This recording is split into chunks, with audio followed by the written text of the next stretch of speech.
8 மந்த்துக்கு அப்புறம் இப்போ தான் வெளியே போகிறேன்னு சொன்னல. ஆனால் யாரும் நம்ப மாட்டீங்க. ஆனால் குழந்தைய பெற்றவங்களுக்கு தான் தெரியும் அது உண்மைன்னு. என்னப்பா சொல்ற? வேற எங்கேயும் போகலங்க. ஜுடியோ தான் போகலான்னு கிளம்பணும். ஃபர்ஸ்ட் மேக்ஸ் போகலான்னு பிளான் பார்த்தோம். அப்புறம் ஜுடியோ கிளம்பிட்டோம். போகும்போது என் பொண்ணும் க்யூட்டாக பார்த்துக்கிட்டு இருந்தா. அதுக்கப்புறம் என் பெரிய பொண்ணும் நல்லா அவங்க அப்பா மாதிரி கண்ணாடியை போட்டுக்கிட்டு அவளும் கிளம்பிட்டா.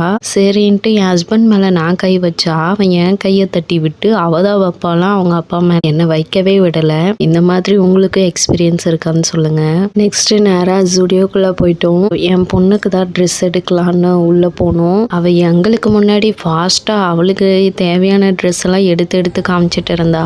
எனக்கு இது வேணும் அது வேணும்னு. அப்புறம் அவளுக்கு சைஸ் செக் பண்ணி எல்லாமே எடுத்துட்டோம். என்னடா ஆளை காணோன்னு பார்த்தா அவ யாரோ ஒரு பொண்ணுகிட்ட பேசிக்கிட்டு இருக்கா. கேட்ட ஃப்ரெண்டா. இதுக்கு முன்னாடி அவங்களாம் பார்த்ததே இல்லை. நெக்ஸ்ட் அப்புறம் கீழே விழுந்ததெல்லாம் எடுத்து அடுக்கி வச்சுட்டு இருந்தா குட் கேர்லா. இது என்ன பிரமாதம்? இதை விட பெசலைட் ஒண்ணு. அவ கண்ணாடி முன்னாடி போய் அவ மட்டும் டான்ஸ் ஆட ஆரம்பிச்சிட்டா. எனக்கு சிரிப்பு தாங்கல.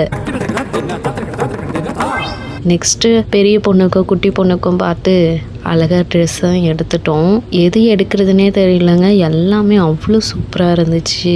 பார்க்கவே அழகாக இருந்துச்சு. நெக்ஸ்ட் என் ஹஸ்பண்டுக்கு தான் டிஷர்ட் எடுக்கலான்னு பார்த்துட்டு இருந்தோம். அதுக்கப்புறம் டிஷர்ட் எடுத்துட்டு ஷர்ட் எடுக்கலான்னு போனோம். அப்புறம் ஷர்ட் அவர் போட்டு வந்து காமிச்சாரு. இந்த 2 தான் எடுத்தோம். நெக்ஸ்ட் அவருக்கு ஸ்லிப்பர் எடுக்கலான்னு பார்த்தோம். நிறைய ஐட்டம் இருந்துச்சு. கேஷுவல், ஆஃபீஸ் அந்த மாதிரி நிறைய ஐட்டம் இருந்துச்சு. என்ன என்ன ஐட்டங்களும் அவரு பிடிச்சதை போட்டு பார்த்துட்டு இருந்தாரு. கடைசியாக இதுதான் எடுத்தோம். அதுக்கப்புறம் என் பொண்ணு குட்டி பொண்ணு கூட விளையாடிட்டு இருந்தா. அதுக்கப்புறம் என் பொண்ணுக்கு சென்ட்னா ரொம்ப பிடிக்கும். அவ பெர்ஃப்யூமா எடுத்து வச்சுட்டு பார்த்துட்டு இருந்தா. கியூட்டா குட்டி குட்டியா ரொம்ப அழகா இருந்துச்சு எல்லாமே. அவ கையில பாருங்க எத்தனை வச்சிருக்கான்னு. அப்புறம் என் குட்டி பொண்ணும் கண்ணாடியை பார்த்துட்டு அவளும் ஜாலியா விளையாடிட்டு இருந்தா. யாரா இது நம்மள மாதிரியே இருக்காங்களேன்னு ஃபர்ஸ்ட் டைம் கண்ணாடியை பாக்குறா. நம்ம மூஞ்சி அப்படி இருக்கு. குழந்தைங்கள கண்ணாடி பார்க்க கூடாது, பேச மாட்டாங்கன்னு சொல்லுவாங்க. அந்த குரங்கு பொம்மை என்ன? இப்போதான் ஃபர்ஸ்ட் டைம் அவ பார்க்குறான். நெக்ஸ்ட் நான் என்ன எடுத்தேன்னு நெக்ஸ்ட் வீடியோவில் போடுறேன். தேங்க்ஸ் ஃபார் வாட்சிங்.